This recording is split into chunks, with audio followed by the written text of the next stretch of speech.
কি ব্যাপার, কোথায় ছিলে? আমি এতক্ষণ ধরে যে কলিং বেল বাজাচ্ছিলাম শুনতে পাওনি নাকি? কিচেনে একটু কাজ করছিলাম। এখন মুখের সামনে হাঁ করে দাঁড়িয়ে না থেকে সরো তো।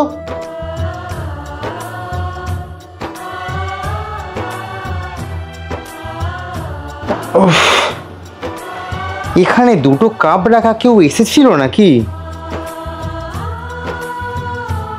দিয়া, বাড়িতে কোনো গেস্ট এসেছিল? কি ব্যাপার, সাড়া দিচ্ছ না কেন? একটা কথা একবার বললে শুনতে পাবো না নাকি? তোমার বোন এসেছিল। হঠাৎ? বোন হঠাৎ করে খবর না দিয়ে চলে এলে যে। সব ঠিকঠাক আছে তো? কিচ্ছু ঠিক নেই বৌদি। হাতে কি করে চোট লাগলো? এটা কোথাও চোট লাগেনি বৌদি, মারের দাগ। আমার বিয়ের পর থেকে হাজবেন্ড কারণে অকারণে যখন তখন গায়ে হাত তোলে।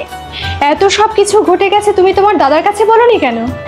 কি বলতাম বলো তো, ভেবেছিলাম সময়ের সাথে সাথে হয়তো একদিন না একদিন ঠিক পাল্টে যাবে, কিন্তু না, যত সময় যাচ্ছে আরো বাজে হয়ে যাচ্ছে। এখন তাহলে কি করতে চাইছো? সেটাই তো বুঝতে পারছি না বলে তোমার কাছে এলাম।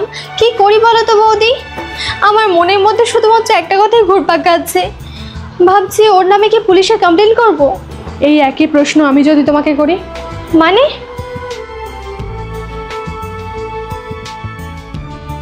দিয়া বলছে ও নাকি ওর বরের ওপরে কেস করবে। এবার বলো আমার তাহলে কি করা উচিত? কি হলো, চুপ করে গেলে কেন? জবাব দাও। আচ্ছা একটা কথা বলো তো, তোমার বাবাও কি তোমার মায়ের গায়ে ঠিক এইভাবে হাত তুলতো? আমাদের সামনে তো না, তবে যখন খুব রেগে যেত তখন মাঝে মাঝে দু একবার হাত উঠে যেত। তখন তোমার কেমন লাগতো? অবভিয়াসলি ছেলের সামনে তার মায়ের গায়ে যদি কেউ হাত তোলে সেটা কোনোদিনও ভালো লাগে না। আমিও দুটো সন্তানের মা, ওদের সামনে তুমি যখন আমাকে পশুর মতো মারধর করো, ভালো করে লক্ষ্য করে দেখেছো বাচ্চাগুলোর চোখ মুখের অবস্থা কিরকম হয়? বেচারাগুলো ভয়ে কোথায় না কোথায় লুকিয়ে পড়ে। মা হয়ে এমন কথা মনে আনাও পাপ।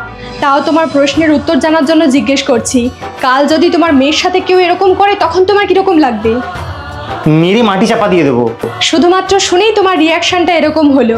একবার ভেবে দেখো, আমিও কারো না কারো সন্তান। তারা যখন এই জিনিসগুলো জানবে তোমাকে কিন্তু ছেড়ে কথা বলবে না। লোক হাসাহাসির ভয়ে এই ব্যাপারটা নিয়ে খুব একটা বেশি ঘাটাঘাটি করতে চাই না। আর হ্যাঁ, তোমার থেকে আমি ডিভোর্স চাই। পেপারস পাঠিয়ে দেবো, সাইন করে দিও। দিয়া, খুব বড় ভুল হয়ে গেছে, প্লিজ আমাকে ক্ষমা করে দাও।